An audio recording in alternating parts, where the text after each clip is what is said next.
Hey folks, and welcome to another episode of Doing Things for Fun. But today, we're going to be M&T Repair Solutions. So, what we're doing is we're doing a oil change and an induction cleaning here on the Ecotech on a 2010 Chevy Malibu. Now, I haven't seen really any good videos on YouTube when it comes to the Malibu for at least the 2010s. So, I'm going to do a quick DIY how-to on doing this stuff. Oil change is pretty simple. Everybody, when they got a vehicle, they should at least know how to do that. And if they don't, they should at least get a Haynes manual or a Chilton repair manual on their vehicle that covers a broad selection of, of things that they could do to it. So, without further ado, today we're using, because this is a cartridge filter, I'll show you what this thing looks like for the ladies and gentlemen that don't. It looks like this. This is your cartridge filter. With that comes with a gasket. Now I'm going to show you where this goes in just one moment once I get this piece out. And let me put this back away so it stays nice and clean. I'm going to put it right up here. Now this is the filter wrench. Yes, I know you guys are going to call it a socket, but on the box it's called a wrench. We're going to put it together, and I use something called a wobble extension, as you can see right here. Hopefully this comes in. If not, guess what, in 3,000 miles I'll be doing this video again if it came out like crap. This is called a wobble socket because it's got angles on it right here. So when you put your piece in there, bring it out a little bit, and look what it does. It wobbles around. Yeah, this is a Chinese knockoff. If I had my Snap-on or some, one of my fancier, extensions, it would fit a lot better. But I didn't grab that one. So we're going to do this one right here. And we're going to use another camera view right here on this one that you can actually see in your deal. So I'm going to use another view. And here it goes. It's doing its thing right now. I almost said printing. So I'm gonna loosen this. Wow, that was pretty freaking tight. Holy crap balls. Like Satan's nutsack. So that's all set. We're gonna take that off and drop it. I'll get that in a moment. Don't start laughing at me, folks. Let me get a rag because this is actually going to be pretty dang messy when I take it out. Put those up there.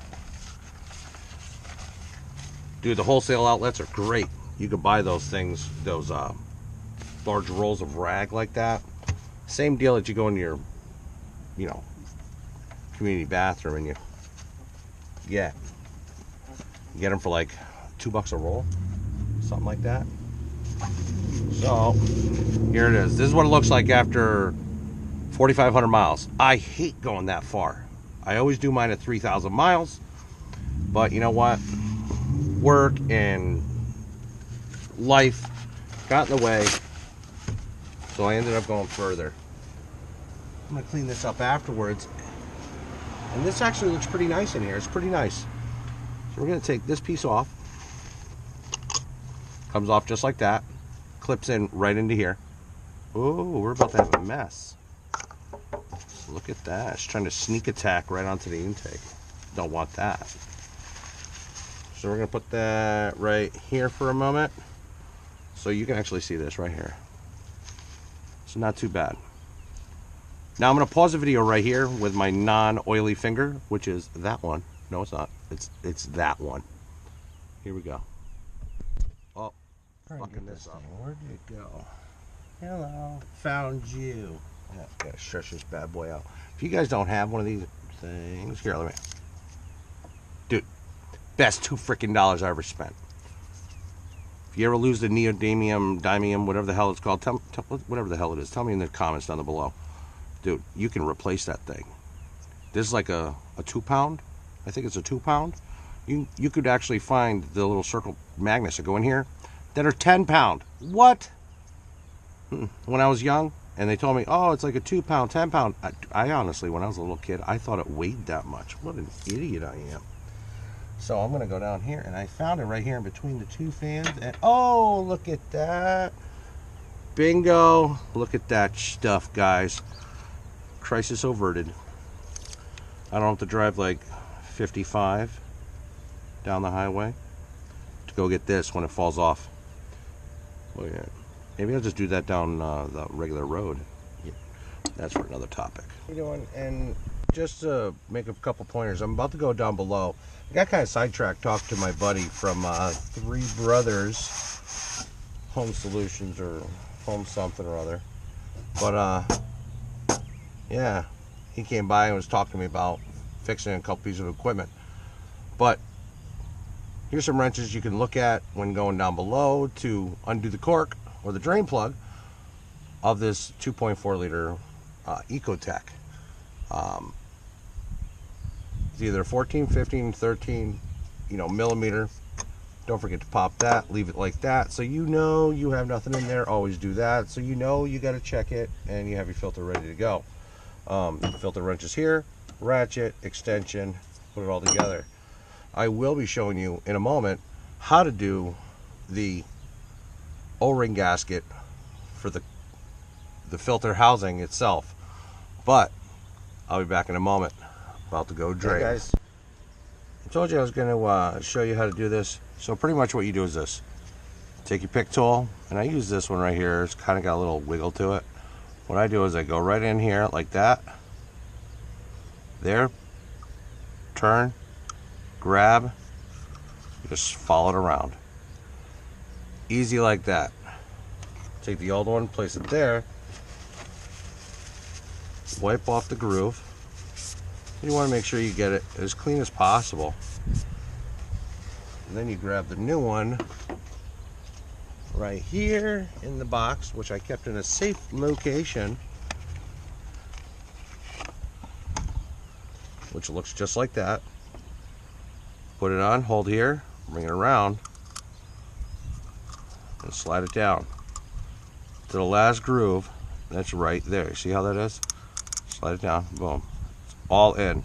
You don't need to pre-lube these. I mean, if you got a little like film of lube on your fingers, that's fine. Just place her on top. Discard the old one so you're not double guessing yourself later. Put your tool away.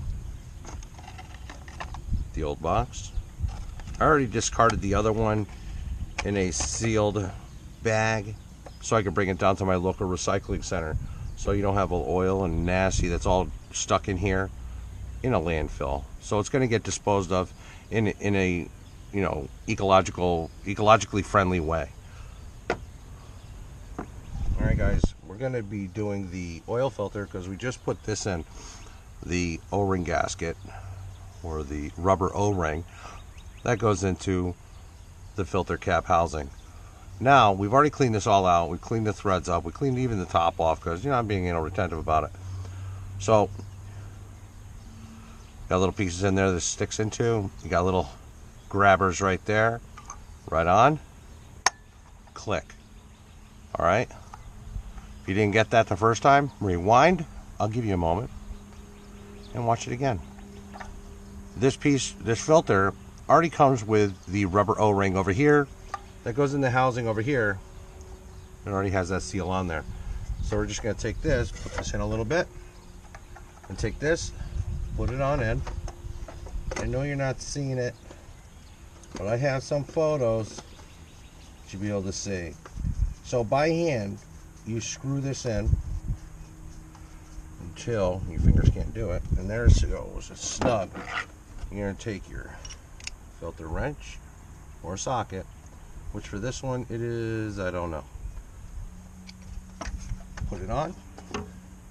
Make sure you're going the right way with the ratchet, and you're going to snug it. You're not going to frickin' tweak that thing in there. And you can feel it going in. It's nice. And there you go. Boom. A little love on there, and you're all set. Next step, you're going to be putting the oil inside the engine. Now this one calls for just about 5 quarts, so it's 4 3/4, something like that. But we're going to fill it to capacity. So that's what we're going to do next. So now we're putting the oil in. Now this dang funnel that I got doesn't quite do the trick, but you know what? If I stay here and keep an eye on it and get it all in there, you will be good. Try not to splash yourself in the eye. Oil in the eye sucks. And yes, I got the cork in. I already did all that off screen, so that's all kosher. We're gonna do this up to a certain point, and that's the point. Oh, making a mess, making a mess. Don't do it me and make messes. So I'm gonna put the cap on the oil jug for right now. And my dumb butt didn't let the car down, so I'm going to do that while we're talking. So always make sure you use a good old-fashioned jack stand. Keeps you safe. Keeps you safe, and you don't have to make any trips to the emergency room. Let me fix this. Wave to the UPS guy and go from there. What's up, buddy? Well, the UPS guy wanted to talk, so I didn't think you, my viewers, needed to have all that going on, because honestly, that's disrespectful to you guys. And I hold you guys to a higher standards, you know, so that I don't have you deal with that crap. So I'm going to clean the end of this off, make it all nice, and I'm just going to check where I'm at, just so I'm not overdoing it here. We're just on the end of the dipper sticker. So, oh shit, get in there. So we're going to put a little more in here. Undo her.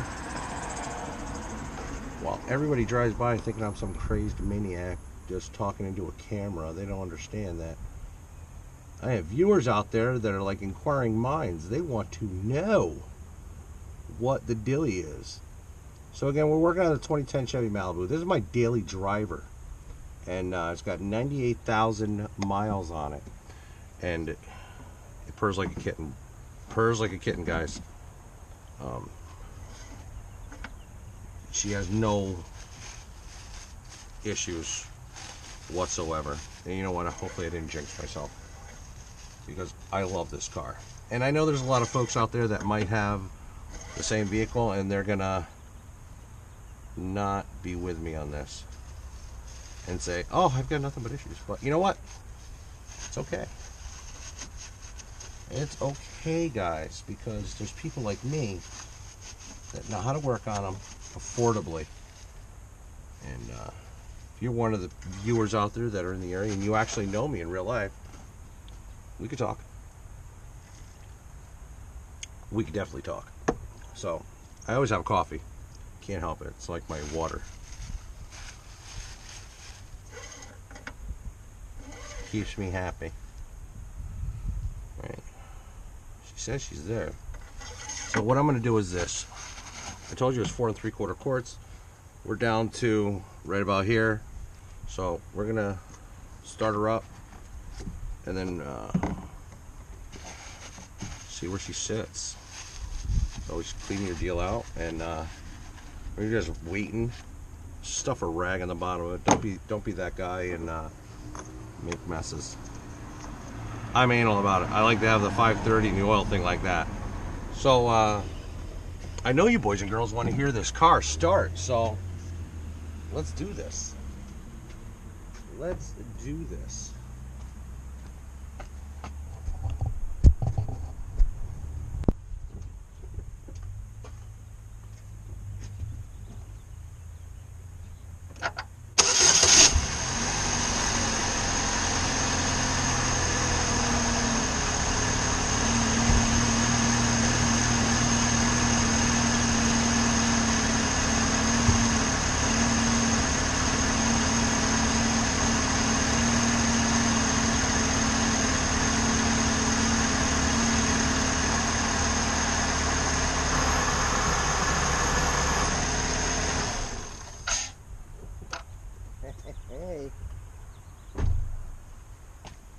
See, she purrs like a kitten. So right now, what we're going to do is we're going to wait a moment, like a couple minutes, and we're going to check the levels again, because when you start the car and you're doing that, you're getting your oils to flow around the engine, and you're priming the oil filter, getting it to flow right, the new oils going through the oil pump and coming to the top, flowing around. You want to do that for a good 30-45 seconds, something like that. Once that's completed, turn the car off. Don't rev the engine. That is the worst thing to do. Don't rev it. Let it idle on its own. It does that for a reason. It needs to go by sensors. It needs to prime correctly. It needs to do its deal. When that's done, after 30-45 seconds, turn the car off. Let it rest for like 4 or 5 minutes. This isn't a rush. This isn't a race. Then check your oil again. So let's check this beast out. See if we got to add a little bit.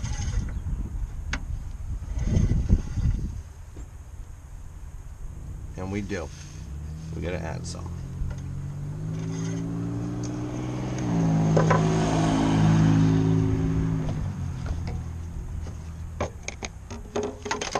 Oh, at least it's not as big as, small as that socket, and I don't have to fish for it.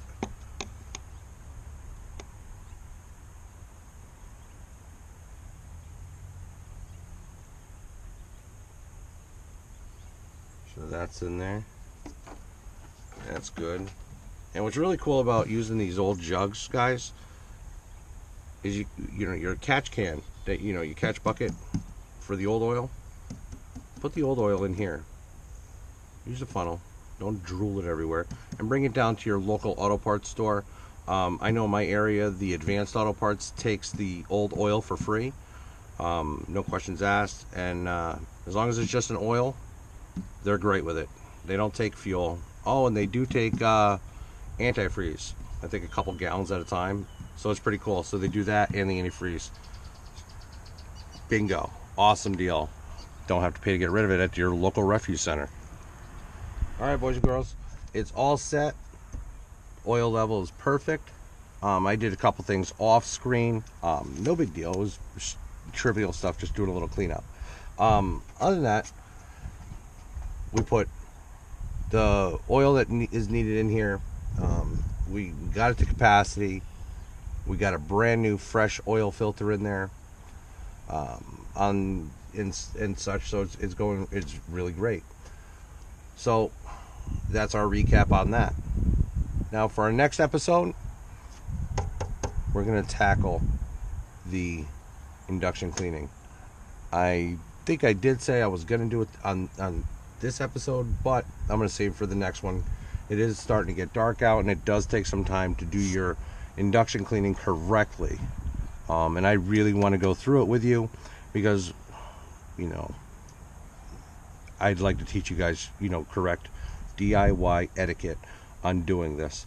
So if you like this video, give it a big thumbs up, hit the notify, and subscribe if it's your first time, please.